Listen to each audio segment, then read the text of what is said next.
Naitwa Steven, ni afisa wa ubalozi wa Sweden na ninasimamia miradi ya media, mambo ya habari pale ubalozi wa Sweden. Na nimepata bahati katika mradi ambao nausimamia kwenye media ni Union of Tanzania Press Clubs. Na ninapoongelea press clubs ninaongelea vilabu vya wanahabari vilivyopo nchini Tanzania katika mikoa yote.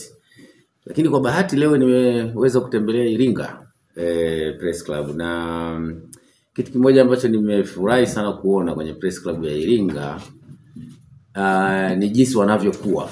Kwa kweli nimefurahishwa sana na ukuaji wa waandishi, na nikisema waandishi maana yake pia na klabu yao. Kitendo cha klabu ndogo kama hii ambayo imesajiliwa na inafanya kazi zake kihalali, kuwa na document ambayo wanaita strategic plan ni kitu kikubwa sana. Ni mara nyingi sana tunafanya kazi kama vikundi au kama club, lakini unatukuta hatuna miongozo kwamba tunataka kwenda wapi baada ya miaka 5, tunataka kwenda wapi baada ya miaka 10. Lakini Press Club ya Iringa imeweza kuwa na mwongozo wake ambao inajua dira yake kwa miaka 5 ijayo. Hicho ni kitu kikubwa sana. Na sisi kama ubalozi wa Sweden ambao tunafanya kazi na Press Club ya Iringa pamoja na UTPC, tunaona ni kitu cha kujivunia sana. Lakini kitu cha pili ambacho nimekiona cha kipekee ni ule uwezo wenu wa kujikusanya na kutengeneza mfuko ambao unaweza ukawasaidia kwenye mambo ya uchumi. Hicho ni kitu kikubwa sana. Tunaelewa vizuri sana Tanzania na hapa Iringa pia waandishi hawana kipato. Hata kama utakuta mwandishi kaajiriwa, lakini kipato chake ni kidogo, lakini wasioajiriwa ni wengi sana. Kwa hiyo kwa kuwa na kamfuko kadogo ambako ukiwa na shida ya 50,000, una shida ya laki, unaweza kukopa, inasaidia sana kuinua uchumi wa mwandishi na kumpunguzia mambo ya kuombaomba vibahasha unapokuwa unakwenda kufanya kazi zako za uandishi. Hicho ni kitu kikubwa sana ambacho kwa kweli tunajivunia kwamba support yetu kwa UTPC na UTPC kwa Press Club imeleta matokeo, watu kujitambua na kuanzisha mfuko wa fedha ambao utakuwa unawasaidia. Lakini cha tatu,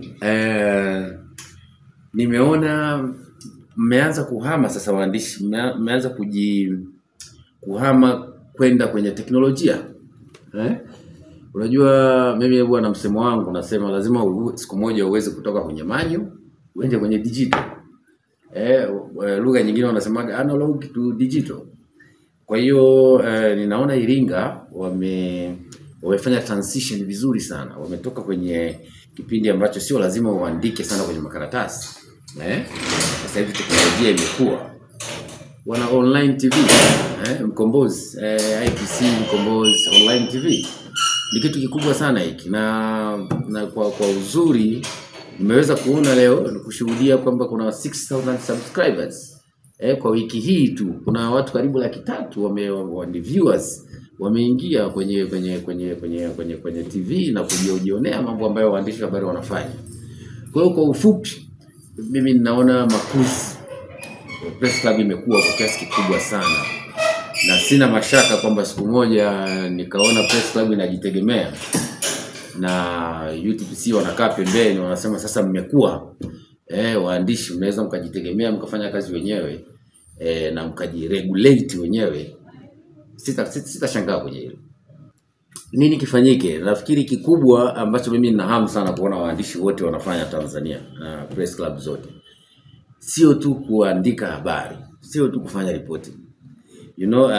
Fanya reporting, lakini pia fuatilia kwamba ile ripoti yangu imefanya mabadiliko gani kwenye jamii.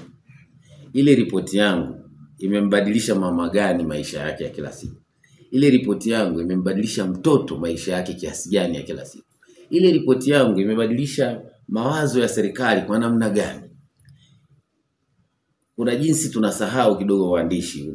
Tuna ripoti sawa, tukishamaliza tunafurahi, lakini kumbe tunasahau kwamba kuna upande wa pili, nani kabadilika kwenye maisha kutokana na ile story ambayo ulikuwa umeripoti. Kwa sababu mwisho wa siku hatufaidiki tu na taarifa ambazo mnatupa, tunafaidika na yale mabadiliko ambayo yanatokea baada ya taarifa ambayo mimi ningependa sana kuona waandishi wanajiweka zaidi humo kwenye hayo maeneo mawili.